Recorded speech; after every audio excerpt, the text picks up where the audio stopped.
Boa noite, estamos começando mais um programa Literatura Local, uma parceria da TV Câmara com a Academia Passo Fundense de Letras. E nesta noite estamos recebendo o motociclista, bioquímico, escritor, pai, Luiz Felipe Borges, que está lançando, já lançou em 2016, mas está na quarta reimpressão do livro, Estrada Sem Fim, um diário dos primeiros 60 mil quilômetros de moto. Boa noite, Luiz Felipe. Boa noite. Seja bem-vindo ao programa. Obrigado, uma honra. Diário dos primeiros 60 mil quilômetros de moto. Esse livro, na verdade, compila, então, uma quilometragem aí razoável de viagens pelo Brasil e, sobretudo, a América Espanhola, né? Nós estávamos comentando. Isso. Na verdade, esses 60 mil são só as histórias que estão no livro, né? Na verdade, eu já devo ter rodado aí umas 200, 300 mil quilômetros de moto, né? Mas eu compilei no livro somente assim, as viagens de longa distância, né? De 8, 10, 11 mil quilômetros, né? Sim. O livro é dividido em 8 capítulos, né? Onde traz o relato das 8 viagens, vamos dizer assim, mais longas que você fizeste de uma vez só, né? A história começa, a primeira viagem mais longa, a Bahia, né? Bahia, foi a nossa primeira... Eu já tinha ido uma vez para o Rio de Janeiro, com uma motinha pequena, com um amigo, e aí a gente viu que as distâncias não são tão grandes assim como a gente imaginava, né? Sim. Então a gente viu que o Rio de Janeiro já era logo ali. Assim, tá, o Rio de Janeiro já é logo ali, vamos para a Bahia logo, né?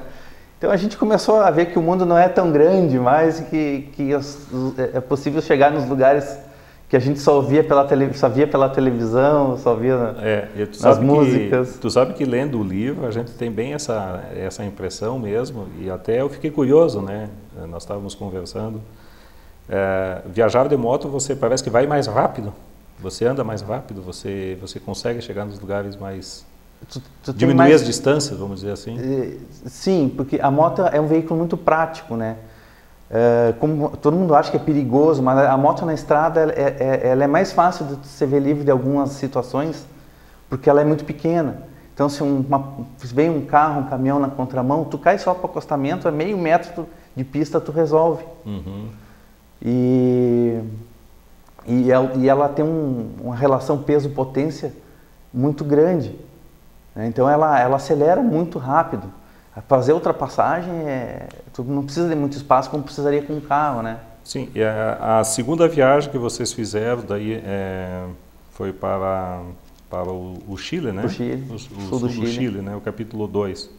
Eu fiquei fascinado com esse relato aqui, porque assim, essa questão da distância das viagens foi impressionante. Daqui a pouco você estava em Mendonça, de Mendonça estava em Santiago do Chile, e de Mendonça ao Santiago é 400 quilômetros, né? A gente tem às vezes uma noção de que fica do outro lado. Que é muito longe. E não é, né? É logo ali. É impressionante. Por exemplo, Porto Alegre é praticamente daqui a Porto Alegre. Daqui a Porto Alegre, exato. Entre Mendonça. E essa região de Mendonça é uma região muito bonita também, né? Pelo relato que você faz. A região de Mendonça ali valeria, até a gente comenta, às vezes a gente passa por lugares assim, e que depois a gente comenta, pô, esse lugar aqui valeria uma viagem só até aqui. Só até aqui. Porque certamente tu teria, ficando uma semana ali, tu teria atividade para todos os dias. Uhum. Porque as paisagens são muito variadas, tem montanhas, tem os vinhedos de Mendonça que são muito famosos. Você consegue ir a Mendonça fazendo duas pernas, né? De 700 quilômetros? Não. Mendonça tem que ser de moto em três pernas. Três pernas. Três pernas. Mas tu vai o quê? Daí a Uruguaiana? A Uruguaiana, ou um pouquinho adiante de Uruguaiana. Aí tem várias opções. Eu escolho um trajeto um pouquinho mais longo, de 40 km, uma que tem menos movimento. Aham. Que se vai até uma cidade chamada Venado Tuerto, que são 700 quilômetros de Uruguaiana. De Uruguaiana. E depois dessa cidade até Mendonça são mais 700 e pouco. Mais 700, né? Então, de Uruguaiana até Mendonça é uns 1.400 quilômetros nessa mais ou menos, base. 1.400, 1.500. Mais 400 está em Santiago. Mais 400 está em Santiago. E o Chile é muito bonito, né? O Chile as descrições que tu fazes. É bonito de ponta a ponta. E são belezas diferentes. Por exemplo, tu sai de um clima com temperaturas negativas, com muito verde ou às vezes com neve, e vai para o deserto mais árido do mundo, que é o Atacama. O Atacama. E a gente pensa, mas tu viajar no deserto não é chato? Sempre a mesma coisa? Não é. O deserto muda também. Tem o seu nuances, encanto. Tem os seus encantos. E a descrição que tu fazes subindo até São Pedro do Atacama, São Pedro do Atacama. Você fica, na verdade, entre o Pacífico e a Cordilheira, né? Exato. Porque o Chile ele é estreitinho, aquela né? faixa estreita, aquela faixa, assim. né? É interessante. E a noite deve ser muito bonita também, A noite no deserto, ela é algo assim... Indescritível. Eu não tive ainda como é que eu vou dizer, a sorte de passar uma noite no deserto. Eu quero fazer isso ainda, para tirar uma foto com calma. Porque como por exemplo, no Atacama, a umidade... O Atacama é o deserto mais árido do mundo. Então, não existe muita refração das imagens do céu. Sim. Então, por exemplo, aqui se a gente... Vamos supor, eu não sei, eu estou só especulando o número, mas para dar um exemplo, se aqui a gente vê 10 milhões de estrelas aqui em Passo Fundo, quando olha para o céu, lá tu deve ver 50. Ali tem o telescópio, né? O Atacama é forrado de telescópio. De bases do mundo inteiro. Nessa primeira viagem que vocês fizeram ao Chile, vocês foram mais para o sul, né? Para o sul. Foram até Bariloche? A gente foi até Puerto Montt, no Chile, e depois atravessou a cordilheira lá embaixo para Bariloche. Bariloche fica já no lado argentino. No lado da Argentina, Tu me falaste, fora do ar, nós estávamos comentando, Bariloche é um balneário e uma estação de esqui ao mesmo tempo. No inverno tem o principal atrativo deles é o Cerro... não é o Tronador. Eu não me recordo o nome agora, mas é uma estação de esqui bem famosa. E ali tem o Catedral, Cerro Catedral. O Catedral. E na região tem outras estações de esqui. E no verão eles focam nos esportes assim ligados à natureza, como trekking, canoagem, tem atividade pesca de truta, salmão, essas coisas. Sim. Mais atividades lacustres, porque é uma região que tem muitos lagos ali. Deve ser muito linda a paisagem. É muito lindo, O contraste das montanhas, às vezes nevadas, com aqueles bosques verdes e do outro lado um deserto da Patagônia. É ali que tem o Vale Encantado? O Vale próximo a Bariloche. O nome já diz tudo. Uma imagem de cinema. E eu gostei muito também do relato que tu fizeste, eu visitei também o site, né? Vocês têm um grupo que se denomina Cuturneiros, né? Na verdade, vocês começou no motociclismo de forma bastante singela, assim, de forma bastante amadora. Sem pretensão nenhuma, né? Era só um pouco para economizar dinheiro, que com o que eu economizava de gasolina eu pagava o consórcio da moto. E para se divertir no final de semana também, porque eu tinha meu irmão e meu primo que faziam as viagens locais de moto, assim, para conhecer aquelas estradas de chão que ninguém mais usa, que todo mundo hoje já pega o asfalto para ir de um lugar para o outro, né? A gente fazia esse deslocamento por estrada de chão para conhecer novos lugares. Assim. Você é natural de Santa Maria? Santa Maria. Reside em Passo Fundo desde 99? Desde 99. Quando me formei. Formação como bioquímico, atua na área. Isso. No laboratório do hospital. E eu acho que é muito bom sair de dentro do laboratório, né? Também um pouco, eu acho que é a fuga da... A gente passa o dia inteiro trancado lá dentro, né? E eu sempre gostei desse contato com a natureza, assim, então... Até por isso que eu escolho sempre esses destinos, assim, Patagônia, Argentina, que eles focam muito nisso aí lá. E eu vejo que, na verdade, a escrita surgiu também como uma necessidade de você fazer o registro das viagens, não esquecer, e ao mesmo tempo também ser um subsídio, uma ajuda para quem pratica o motociclismo. Exato, também, né? Porque há uns anos atrás, hoje a informação está acessível, está muito acessível, né? Então, tu coloca ali na internet, ali, num site de busca ali, Bariloche, e tu acha relato de viagem de moto, de bicicleta, de carro, né? Sim. N coisas. Mas na época não. Na época a gente tinha que pesquisar muito para não entrar em fria, né, cara? Sim. Para saber o que eu ia precisar para chegar lá. Sim, hoje tu viaja certamente com GPS. Sim. Na época que Era só mapinha de papel, né? E as informações que tu tinha dos livros dos amigos aí que escrevi. E nós falávamos também, há um certo fascínio pela Argentina, né? Pela qualidade das estradas, pela hospitalidade do povo. O povo é muito hospitaleiro na Argentina.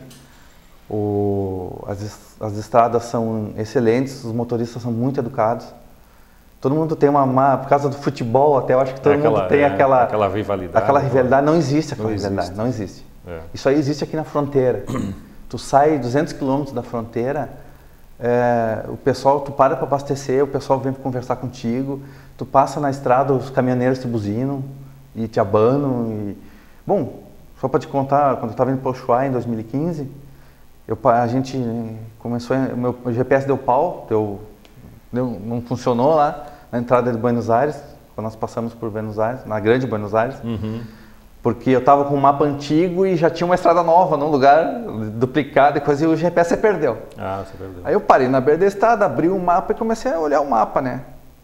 Mas não deu 2, 3 minutos, um cara parou um caminhão bitrem. O cara encostou o caminhão, não sei o que esse cara quer, ficamos se olhando assim. O cara perguntou se eu estava precisando de ajuda. De ajuda. Onde é que eu queria ir? Se eu queria ir atrás dele, ele me levava. Onde é que tu vê isso aqui, cara? Tu fizeste depois mais uma viagem para o Chile, subindo para o norte, daí o São Pedro do Atacama, São Pedro do Atacama. Depois tu foste ao Machu Picchu. No Peru, né? Que o Peru também é um país muito lindo, fantástico. Tem uma cultura própria. A gente acha que é tudo, paisagens, que é tudo meio igual, mas não é. Não. Né? São culturas são bem diferentes. Bem diferentes. As paisagens assim são paisagens de montanha. Então tem algumas coisas parecidas com o Chile, mas com suas diferenças. Sim. Então é um país lindo, o Peru também. E o divisor de águas é sempre a cordilheira, né? Cordilheira. É a Cordilheira dos Andes. Isso aí a gente viu bem, sentiu bem na pele quando eu voltei, que deu um problema lá no Peru, que me roubaram meus documentos lá e eu tive que voltar pelo Acre de moto. E a gente conseguiu ver bem a transição da cordilheira. A gente estava a 5.000 metros de altitude e começou a descer e entrar na selva amazônica, cara. Ali do ladinho, né? Do ladinho. Enfim, os relatos são... Vocês têm um encontro também, né? Esse encontro é anual? Agora é anual. Anual. Agora, uma vez a gente resolvia fazer, fez um ano, depois passaram-se 4 anos, a gente foi fazer o outro. Mas é um grupo de amigos de 4 países. Denomina-se Cuba? Cuba. Começou até com uma brincadeira, né? Porque a gente tem o nosso amigo chileno que teve a ideia de fazer o encontro, de reunir o pessoal. Sim. Ele é, na verdade, extrema-direita, ele é fã do Pinochet. Ai. Por ironia. Aí nós ficamos pensando assim, e a gente gosta de pegar, sabe como é aquela história, né? Quando tu é muito radical, sempre tem alguém para pegar no teu pé, né, cara? Porque na verdade é a sigla dos países... Chile, Uruguai, Brasil, Argentina, os países envolvidos. Os países envolvidos. E fechou todas, né? Fechou com a Ilha do Fidel lá. E Machu Picchu, o que tu conta de Machu Picchu? Machu Picchu... Ele é no altiplano lá a viagem no Peru, a gente fez metade dela no altiplano, né? Altiplano. Então, sempre acima dos 3.000 metros. E as paisagens, sempre com montanhas nevadas, rios, vida selvagem na beira da estrada. O pessoal nativo, aquelas cholas caminhando com aquelas roupas tudo coloridas, carregando os filhos nas costas, carregando fardos de alimentos nas costas. Alimento nas costas. Felipe, né? Posso chamá-lo Felipe. Felipe, nós vamos para um breve intervalo e nós retornamos em seguida com mais relatos de viagem aí do nosso motociclista. Isso aí.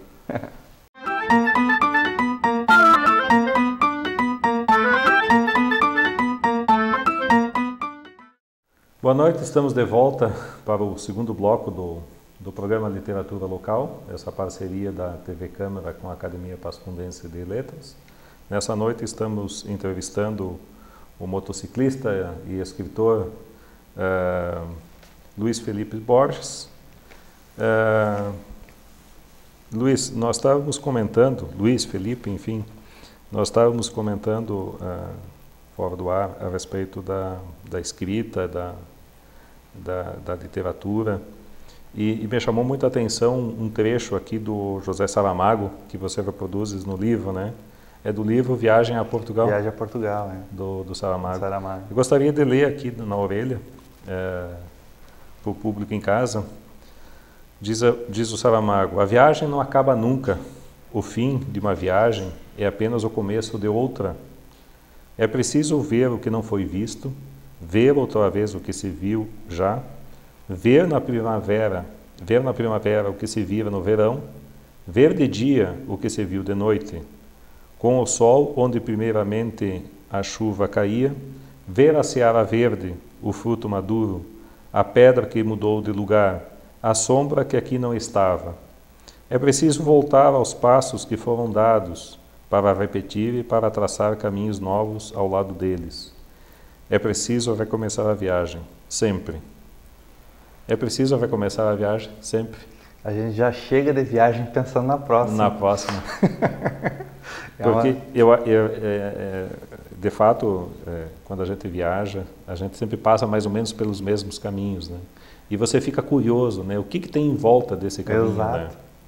E por mais que tu passe, principalmente nesses locais assim que são diferentes dos nossos, por exemplo, a Cordilheira.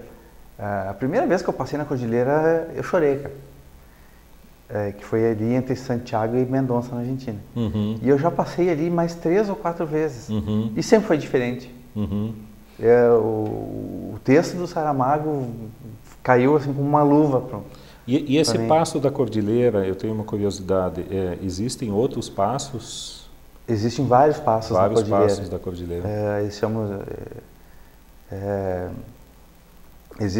é o principal que todo mundo usa. Porque né? Foi um dos primeiros a ser asfaltado e a principal comunicação da capital chilena com o Atlântico. E é relativamente seguro? Seria mais seguro? Ele é mais seguro porque ele tem uma atenção o ano inteiro, dos dois lados. Eu digo atenção porque essas regiões de alta montanha, elas precisam de muita manutenção, porque rola muita pedra das montanhas, tem as nevascas, até no verão neva às vezes.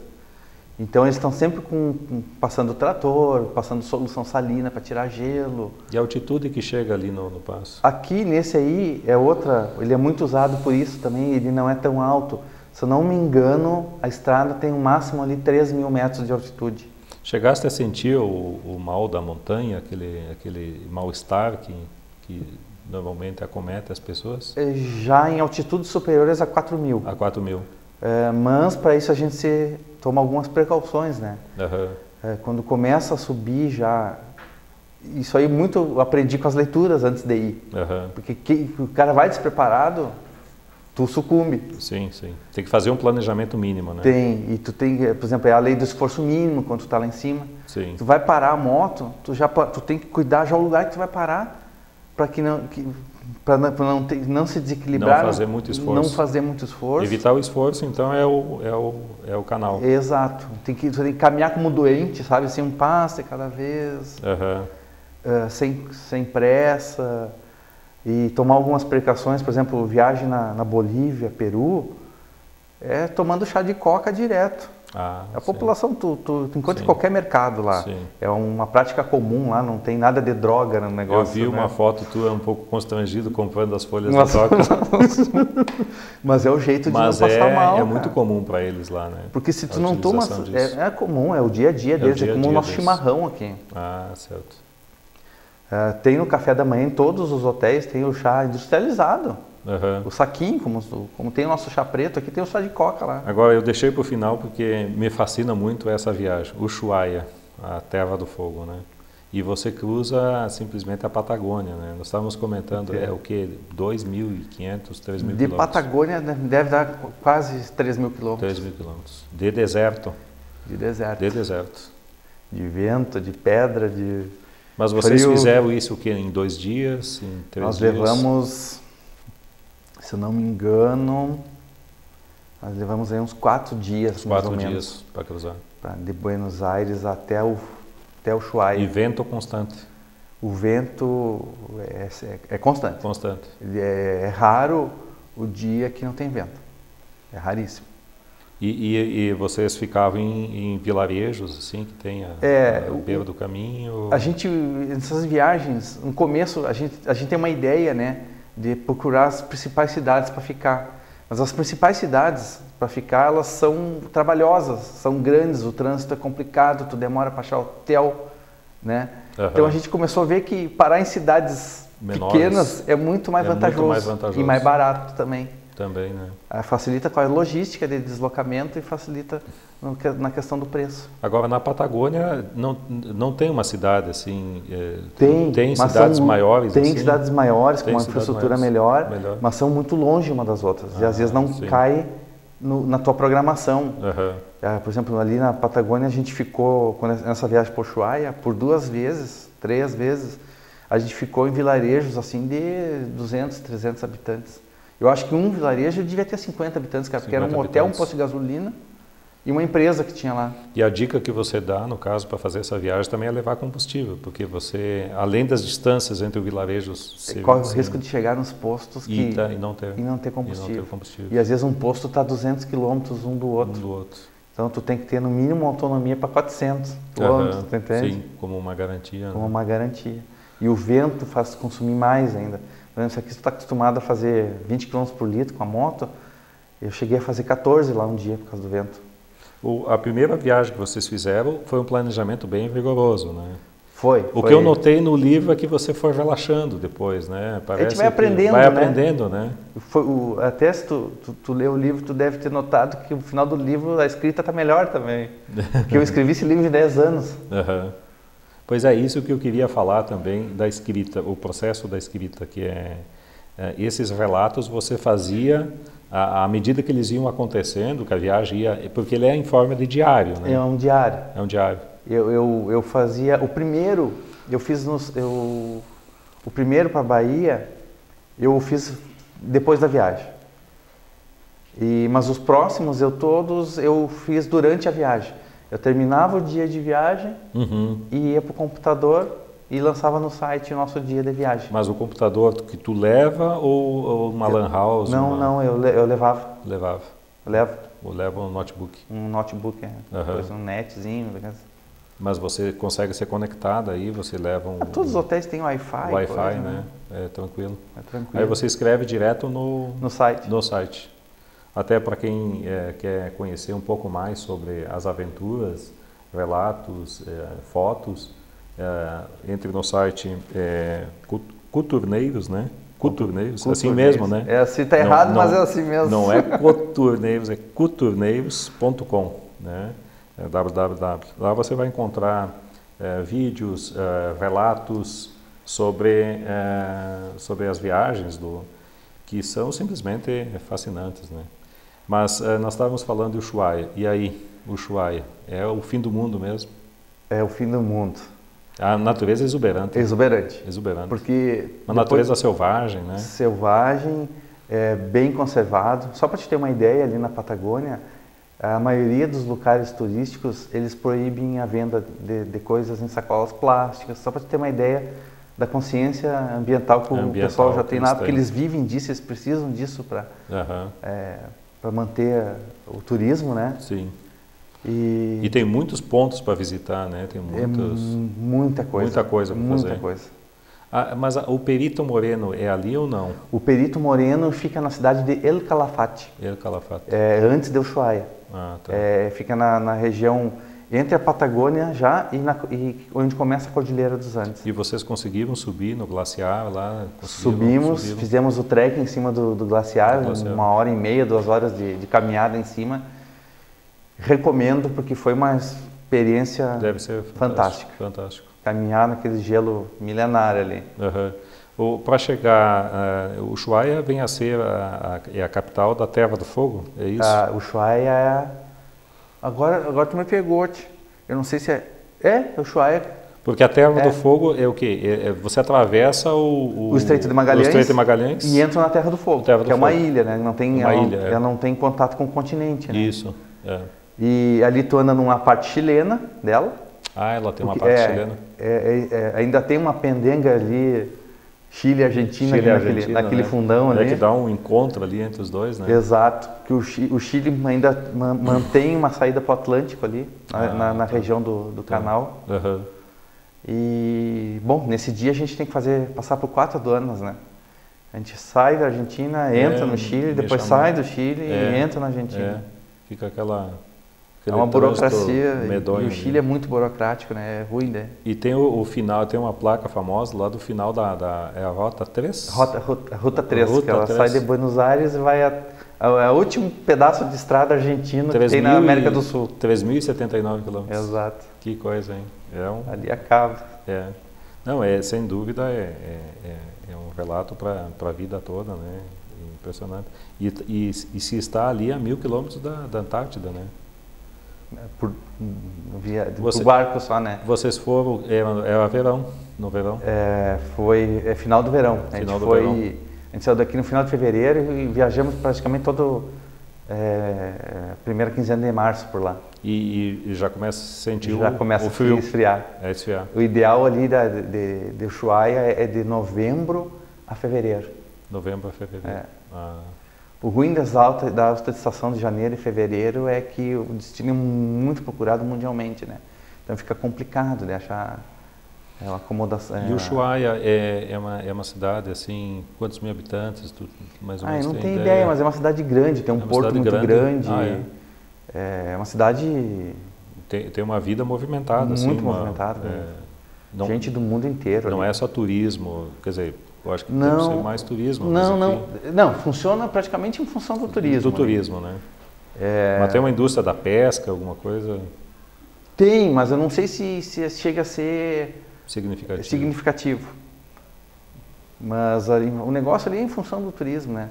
Uhum. E eu não sei se tu sabe, ali o Ushuaia tem incentivos do governo para o pessoal morar lá. Eles têm um monte de isenções fiscais lá. O combustível lá é muito mais barato. Muito mais barato.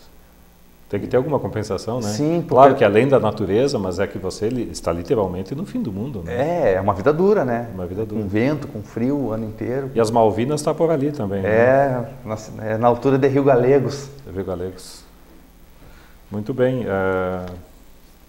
Eu fiquei fascinado com o livro, gostei muito do relato, muito bem escrito. Aliás, te parabenizo. E além de ser um registro histórico, também serve como subsídio, né? Ajuda quem nunca foi, né? Quem nunca foi, né? E no meu caso, eu tenho em casa mais de 70 obras relacionadas a viagens de moto. Tu me falaste que tu começaste a ler efetivamente, assim, com mais influenciado por essa, Exato. Por essa busca, por uma necessidade também, por informação, né? Até nós estávamos comentando peguei também. Gosto. Quando tu relatas ali sobre o Peru, me lembrou muito Mário Vargas Llosa, né? Tem a biografia dele, que é Um Peixe na Água, e quando ele foi candidato a presidente do Peru, e depois ele foi derrotado pelo Fujimori, né? Desgraçadamente, porque o Fujimori depois foi um desastre para o Peru, né? Mas a biografia, como ele é peruano, então essas cidades, Arequipa, Tacna, eu conhecia através do relato. Pelo livro. Inclusive tem um escritor também que eu admiro muito, o Daniel Galera, que ele também escreveu um romance, Barba Ensopada de Sangue, que se passa em Garopaba. E eu não conhecia Garopaba. E aí eu fui a Garopaba para... Recomendo essas leituras para você, como conhecedor em loco, né, desses locais aí, aqui na América Espanhola. A leitura, porque a literatura latino-americana é muito rica, né? Então nós temos aí o próprio Mário Vargas Llosa e outros escritores que... Mas, Luiz Felipe, infelizmente chegamos ao fim do programa. Nós agradecemos a tua presença e agradecemos a TV Câmara e sucesso nas vendas aí, e nas viagens. Obrigado pela presença. Agradeço a vocês também pelo espaço de poder divulgar o livro, de contar um pouco das minhas histórias aí. Não digo nem aventuras, porque Muita gente gosta de falar em aventura, mas é uma viagem. É uma viagem. É o meu jeito de viajar, né? Muito bem. Então, muito obrigado. Boa noite a todos. Boa noite.